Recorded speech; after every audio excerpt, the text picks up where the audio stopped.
uh, so why do we research? First thing, in academic, we have to do research. As of doing research nowadays is unacceptable in any of the position. The ones who want to pass their degrees without doing research, they would face a lot of problems in the coming days, because nowadays everything is research based, everything is research related.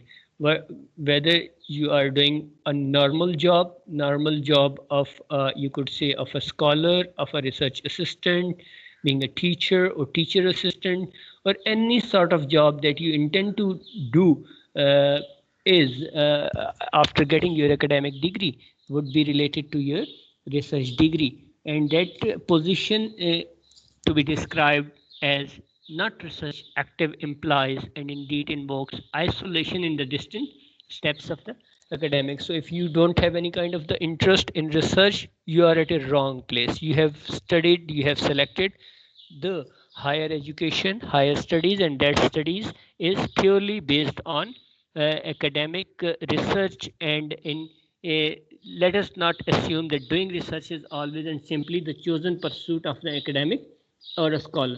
We do research for all kinds of reasons. Those reasons now include imperatives of the employment.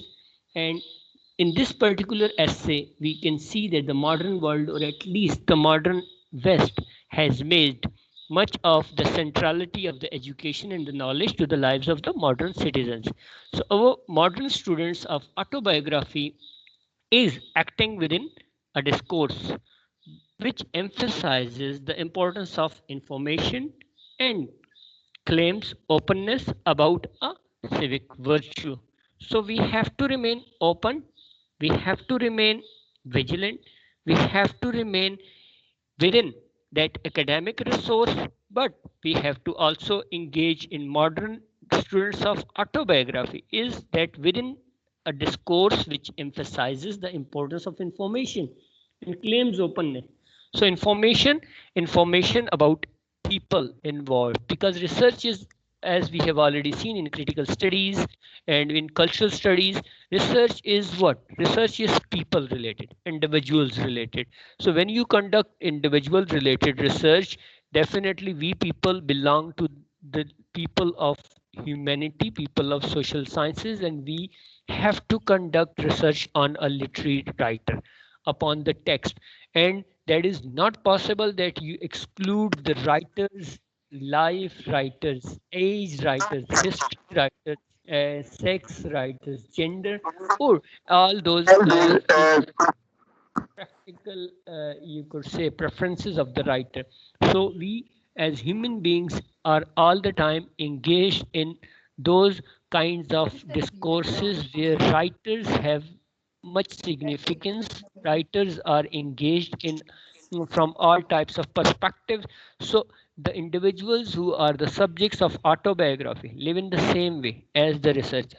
So we live in the same way, we live in the same you could say era, where we have some you could say commonalities as a researcher and the writers of autobiography. So within a world where the boundaries of the public and private are increasingly fluid, nowadays when you become a public figure, then your private life becomes, you could say, meaningless, and that private life also becomes much more of a public property, you could say, or the interest of the public, and the people are engaged in those, in your affairs of private life.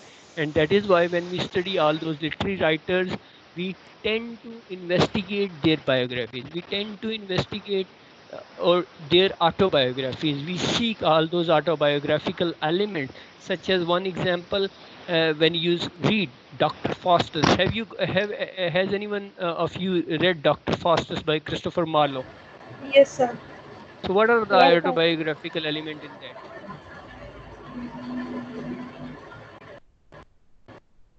What are? Could you name some autobiographical elements?